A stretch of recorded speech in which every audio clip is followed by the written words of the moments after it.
Moi, j'ai bossé énormément sur le vitesse, puisque c'est pour nous un projet complètement nouveau. On est parti d'une feuille blanche. L'intégralité des fonctions sous ma responsabilité ont été revues. On a commencé à travailler dessus il y a environ 6 ans. Les premières études, ça a été clairement de définir le besoin du client. Parce qu'on a une méconnaissance aujourd'hui du réel besoin du client. Donc on a passé énormément d'heures sur le terrain avec les clients, les concessionnaires, afin de pouvoir définir le réel besoin. Alors on a été rencontrer des clients qui sont aujourd'hui en possession de tracteurs Massey Ferguson. On a été dans les champs avec eux. On a pu les questionner afin de connaître leur degré de satisfaction par rapport à leur machine actuelle. Les questions étaient très ciblées sur mon domaine, bien entendu, puisque l'objectif était de progresser sur ces fonctions. Aujourd'hui, on avait pas mal de retours sur la performance de climatisation. Donc on a voulu avoir leur retour, mais également de se rendre compte par nous-mêmes de ce qui leur déplaisait aujourd'hui sur le véhicule. On a travaillé différemment sur ce projet. On s'est aperçu qu'un client qui possédait une voiture aujourd'hui, lorsqu'il quittait sa voiture, avait besoin d'avoir le même niveau de confort quand il rentrait dans son tracteur. Donc on a déjà commencé par analyser le fonctionnement des tracteurs Massey Ferguson, le fonctionnement des tracteurs de la concurrence, et derrière, on a été faire le même exercice au sein de véhicules automobiles.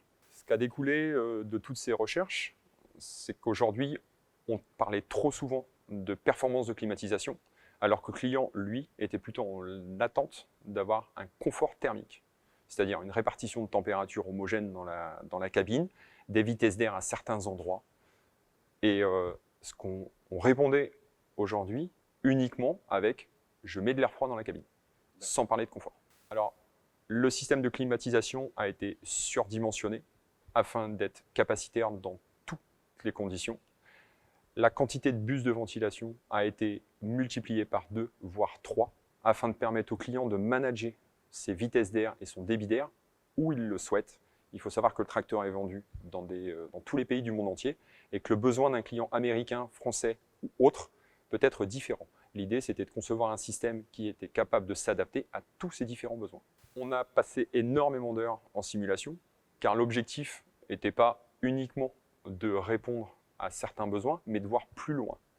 Il était important que le client se sente bien dans la cabine, quelle que soit l'orientation du soleil, quel que soit le nombre de personnes dans la cabine, quelle que soit sa corpulence. Donc il était important de revoir tout ça. Encore une fois, on ne parle plus de performance de climatisation, mais de confort thermique. Alors pour obtenir ce résultat, redimensionner le système de climatisation ne suffisait pas.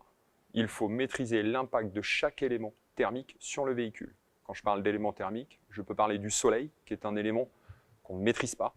Je peux parler de la température, des vitesses d'air qui proviennent du compartiment moteur, qui peuvent avoir un impact sur la cabine, mais également la transmission qui va rayonner sous la cabine. Nous avons donc travaillé sur l'intégralité de ces fonctions, connues ou inconnues, afin de pouvoir maîtriser le niveau de performance de notre système de climatisation.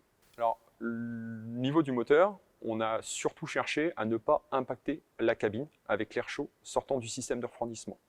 Nous parlons de plusieurs milliers de watts en chaleur qui sort du système de refroidissement.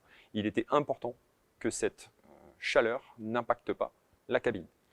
On a donc revu l'intégralité du dessin de la carrosserie afin de canaliser l'air. On a intégré ça dans un système qui s'appelle le Protect You, qui permet d'améliorer le confort de l'opérateur. Sur le capot, on a travaillé sur toutes les grilles d'aspiration afin de limiter le débit d'air, ce qui permet d'améliorer la capacité de refroidissement.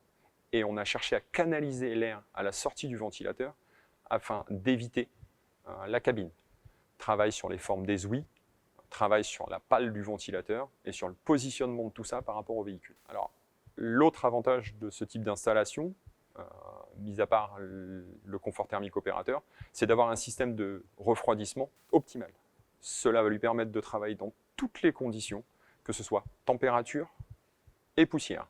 Il faut savoir qu'une analyse a été menée il y a environ 6 ans pour connaître les températures que nos clients étaient capables de rencontrer dans tous les pays du monde entier. Bien entendu, il a fallu trouver des solutions techniques parce qu'il était impossible d'impacter la visibilité du véhicule. Le véhicule, son point fort, c'est également la visibilité. Nous avions donc relevé le défi afin de trouver un système de refroidissement innovant, capable de refroidir le véhicule dans toutes les conditions, sans impacter la visibilité et le braquage du véhicule. Alors, les 3 points forts de la partie avant, c'est bien entendu le style. C'est un tracteur très attirant. L'accès à la maintenance, c'était très important pour nos clients. C'était demandé par nos clients. Et puis, la visibilité. C'est les 3 points forts qu'on remarque tout de suite lorsqu'on voit le véhicule. Nous avons travaillé énormément sur le rendement du véhicule. L'objectif à la fin, c'est que le client puisse s'y retrouver. Limiter les pertes, que ce soit dans l'installation moteur, au niveau de la transmission. Parce qu'à la fin, l'objectif, c'est que le client puisse utiliser pleinement sa puissance. Réduire la consommation de carburant, ça a été également un point important lors du développement de ce projet. Lorsqu'on a démarré le projet, on s'était tous concertés en se disant on ne fera pas de compromis sur le projet. Aucun compromis sur le besoin du client. L'objectif, c'est clairement de faire un tracteur pour le client d'aujourd'hui, répondant à ses besoins, mais également de répondre aux besoins du futur. Comme on le sait tous, les besoins de demain vont encore évoluer. Le client va demander plus de puissance dans un minimum de place, avec le minimum de consommation. Le véhicule prend déjà en considération ses besoins.